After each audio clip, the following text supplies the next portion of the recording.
আসসালামু আলাইকুম। চলমান যুদ্ধ পরিস্থিতির কারণে আমরা দেখতে পেয়েছি যে স্পেন এবং আর্জেন্টিনার যে ফিনালিসিমার ম্যাচটা হওয়ার কথা ছিল সেটা বাতিল হয়ে গেছে এবং সেই সাথে কিন্তু আর্জেন্টিনার 31শে মার্চ কাতারের সঙ্গে যে ম্যাচটা হওয়ার কথা ছিল সেটাও বাতিল হয়ে গেছে। সবকিছু মিলিয়ে এবারের ফিফা উইন্ডোতে আর্জেন্টিনার যে দুইটা ম্যাচ হওয়ার কথা ছিল সেই দুইটা ম্যাচই কিন্তু বাতিল করে দিয়েছে। এটার রিজনটাই হচ্ছে যুদ্ধ পরিস্থিতি।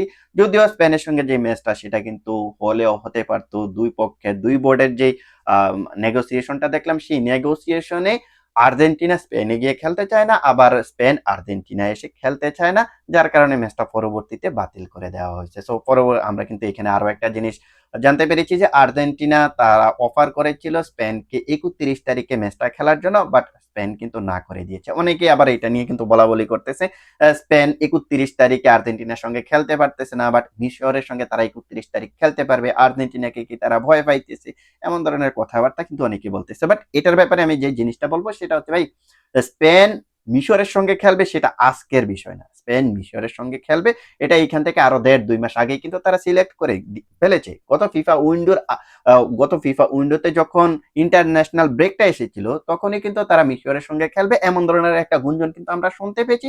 পরবর্তীতে ম্যাচটা ফিক্সড হয়ে গেছে। এখন তারা ওই রিজনে ওই যে মিশরের সঙ্গে তারা খেলবে তার কারণেই কিন্তু আর্জেন্টিনার সঙ্গে 31 তারিখে ম্যাচটা খেলতে চায়নি।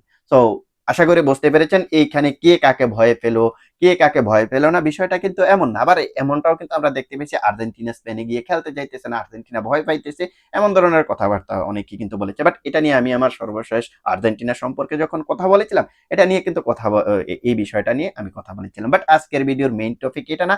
আজকের ভিডিওর মেইন টপিক হচ্ছে আর্জেন্টিনার পরবর্তী ম্যাচ। আপনারা অলরেডি হয়তো জেনে গেছেন আর্জেন্টিনা পরবর্তী ম্যাচ খেলতে চলেছে গুয়েতেমালার সঙ্গে, যেই টিমটা এখন সম্ভবত ফিফা র্যাঙ্কিং এর 92 না 93 অবস্থানে রয়েছে। সো এমন একটা টিমের এগেইনস্টে কিন্তু আর্জেন্টিনা খেলতে নামতে চলেছে। সো এখন আর্জেন্টিনার ফুটবল ফ্যান্স এর মাঝে কিন্তু অনেকটা হতাশা আমরা দেখতে পাইতেছি। ভাই বড় একটা টিমের এগেইনস্টে খেলার কথা তাদের ছিল, বাট বড় টিমের এগেইনস্টে তারা এখন খেলতে পারতেছে না। বিশ্বকাপের আগে এটা তাদের জন্য একটা বড় ধাক্কা হিসেবে তারা মনে করতেছে।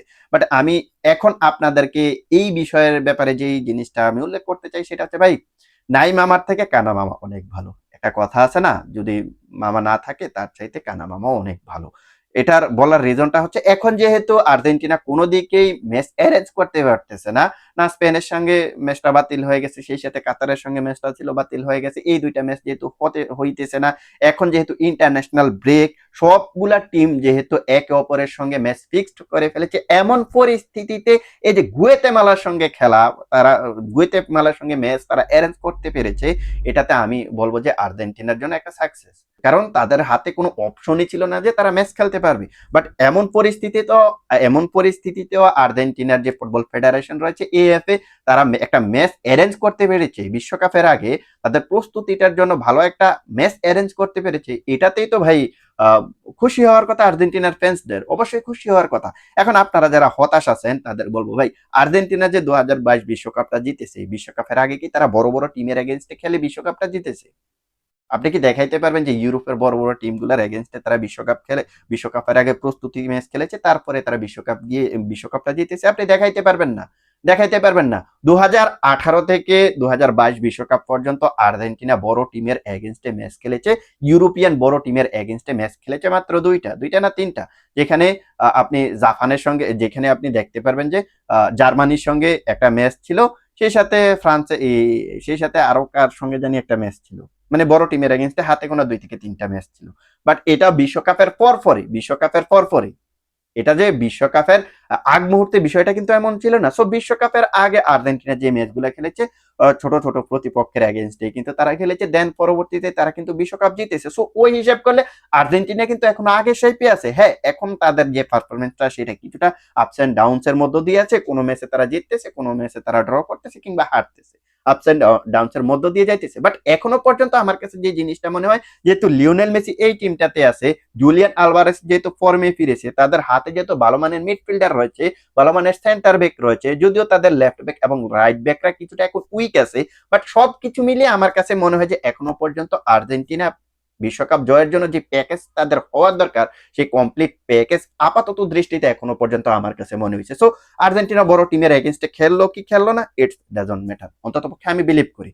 সো আপনারা অনেকে বলবেন যে ভাই আপনি আর্জেন্টিনা নিয়ে ভিডিও দিতেছেন কেন? ভাই আমি কিন্তু আগে থেকে আর্জেন্টিনা এবং ব্রাজিল দুটো টিম নিয়ে ভিডিও দিতাম। হ্যাঁ, আমি বিগত প্রায় বছর খানিক ধরে ব্রাজিল নিয়ে বেশি কথাবার্তা বলতেছি, কারণ আমার আমার যেহেতু ফেসবুকে এবং ইউটিউবে ব্রাজিলের যে সাবস্ক্রাইবার এবং ফলোয়ার তারাই যেহেতু বেশি, তাই সবসময় ব্রাজিল নিয়ে কথাবার্তা বলি আর কি। সো এখন থেকে আমরা সবসময় প্রায় আদার্স টিম এবং ফিফার যে রুলস গুলা রয়েছে এগুলা নিয়ে কথা বলার ট্রাই করব। মানে একজন কন্টেন্ট ক্রিয়েটর হিসেবে, ফুটবল কন্টেন্ট ক্রিয়েটর হিসেবে যেই যেই বিষয়গুলো নিয়ে কথা বলার দরকার আমি ওই বিষয়গুলো নিয়ে ইনশাল্লাহ কথা বলার ট্রাই করব। যদিও এখানে ব্রাজিলের যেই ফুটবল ফ্যান্স বেশি আছেন আপনারা, সেই অনুযায়ী ব্রাজিল নিয়ে হয়তো বেশি ভিডিও পাবেন। সো সবকিছু মিলিয়ে এখন আর্জেন্টিনার বিষয়ে আরো একটা কথা বলতে চাই। লিওনেল স্ক্যালোনি ও তো একজন মাস্টার মাইন্ড কোচ। সো আর্জেন্টিনার যেই প্লেয়াররা রয়েছে তারা কিন্তু এখনো মোটামুটি ভালো শেপে আছে, ভালো ফর্মে আছে।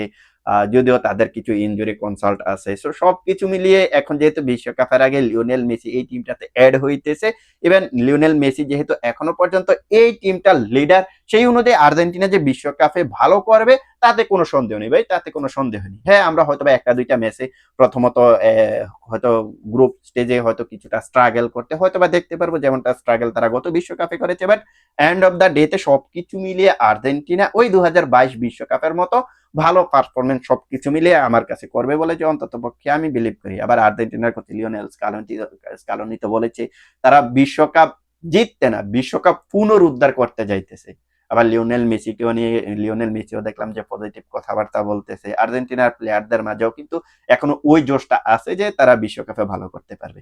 সো এই ব্যাপারে আপনাদের মতামত কি সেটা আপনারা কমেন্ট সেকশনে জানাতে পারেন। আর আর্জেন্টিনার যে ফুটবল ফ্যান্সরা আজ আমাকে ফলো করতেছেন আপনাদের জন্য বলতেছি, এই যে গুয়েতেমালার সঙ্গে আর্জেন্টিনা ম্যাচটা অ্যারেঞ্জ করতেছে, এটাতে আপনাদের ভাই খুশি হওয়ার কথা, সোনায় সোহাগা, আপনারা এখন সোনায় সোহাগা, কারণ ম্যাচ হওয়ার কথাই ছিল না, বাট আপনারা একটা ম্যাচ পাইতেছেন।